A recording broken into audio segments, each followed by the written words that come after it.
Encyclical letter Laudato Si of Pope Francis, chapter 1, following, Climate as a Common Good, following.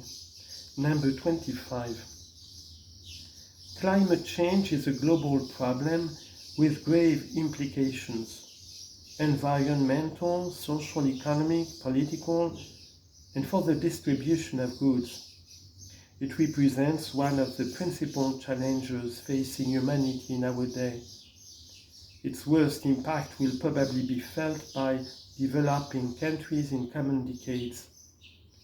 Many of the poor live in areas particularly affected by phenomena related to warming, and their means of subsistence are largely dependent on natural reserves and ecosystemic services such as agriculture, fishing, and forestry.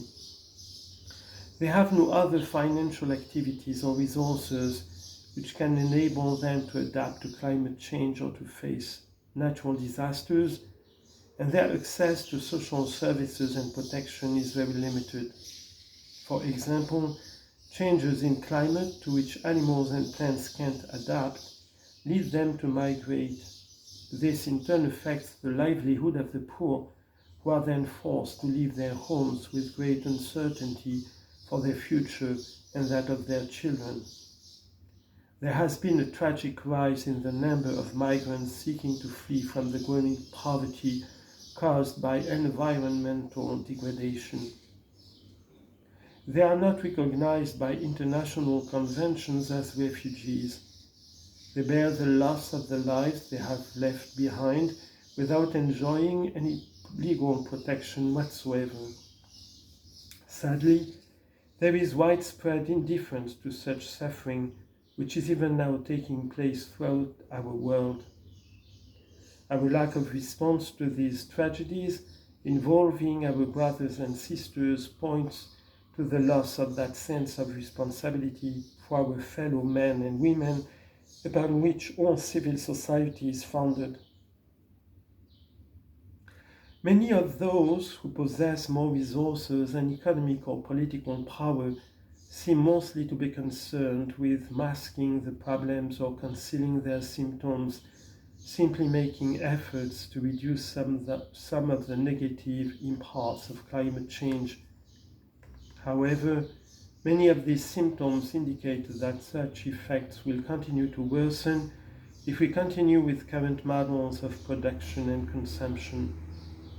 There is an urgent need to develop policies so that in the next few years, the emission of carbon dioxide and other highly polluting gases can be drastically reduced, for example, substituting for fossil fuels and developing sources of renewable energy.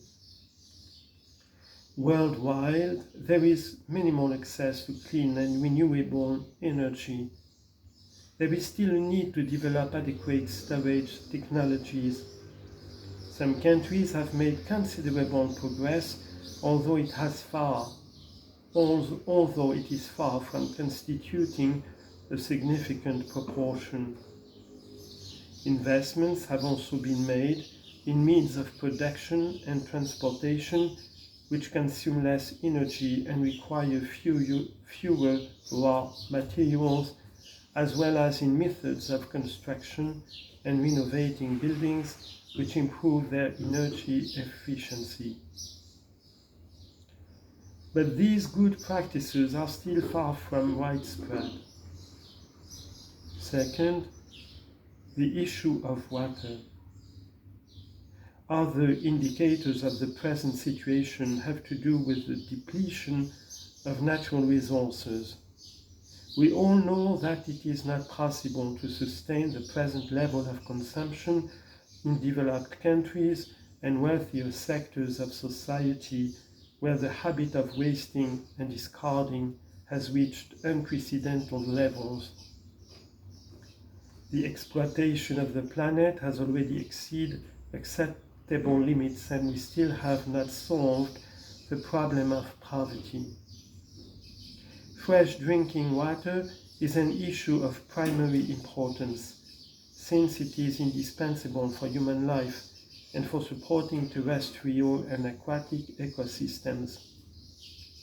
Sources of fresh water are necessary for healthcare, agriculture, and industry.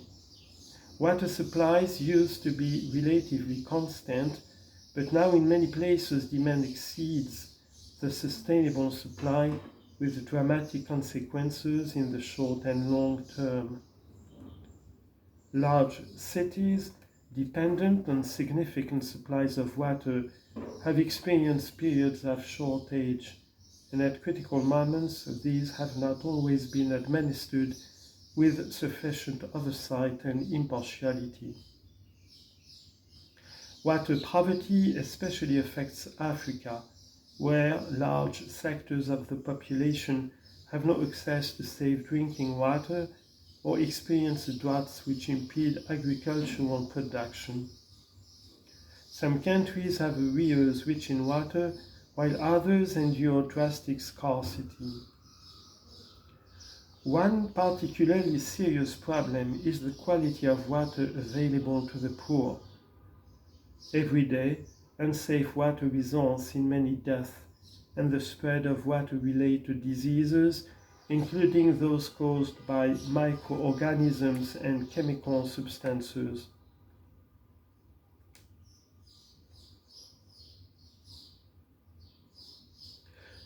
Dysentery and cholera, linked to inadequate hygiene and water supplies, are a significant cause of suffering and of infant mortality. Underground water sources in many places are threatened by the pollution produced in certain mining, farming, and industrial activities, especially in countries lacking adequate regulation or controls. It is not only a question of industrial waste. Detergents and chemical products commonly used in many places of the world continue to pour into our rivers, lakes, and seas. Even as the quality of available water is constantly diminishing, in some places there is a growing tendency, despite its scarcity, to privatize these resources, turning it into a commodity subject to the laws of the market. Yet, access to safe, drinkable water is a basic and universal human right, since it is essential to human survival, and as such is a condition for the exercise of other human rights. Our world has a grave social debt towards the poor who lack access to drinking water because they are denied the right to a life consistent with their inalienable dignity. This debt can be paid partly by an increase in funding to provide clean water and sanitary services among the poor.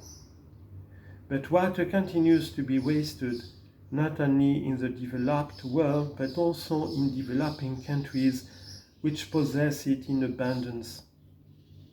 This shows that the problem of water is partly an educational and cultural issue, since there is little awareness of the seriousness of such behavior within a context of great inequality.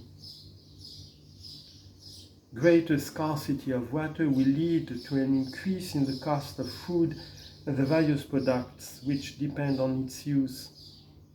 Some studies warn that an acute water shortage may occur within a few decades unless urgent action is taken.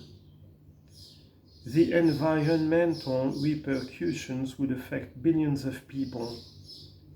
It is also conceivable that the control of water by large multinational businesses may become a major source of conflict in this century.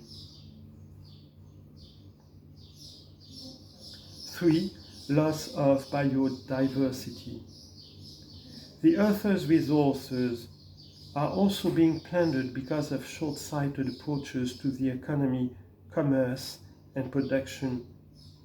The loss of forests and woodlands entails the loss of species which may constitute extremely important resources in the future, not only for food but also for curing disease and other uses.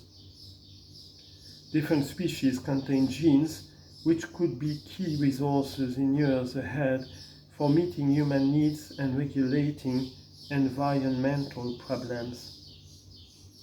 It is not enough, however, to think of different species merely as potential resources to be exploited while overlooking the fact that they have value in themselves. Each year sees the disappearance of thousands of plant and animal species which we will never know, which our children will never see, because they have been lost forever. The great majority become extinct for reasons related to human activity. Because of us, thousands of species will no longer give glory to God by their very existence, nor convey their message to us. We have no such right.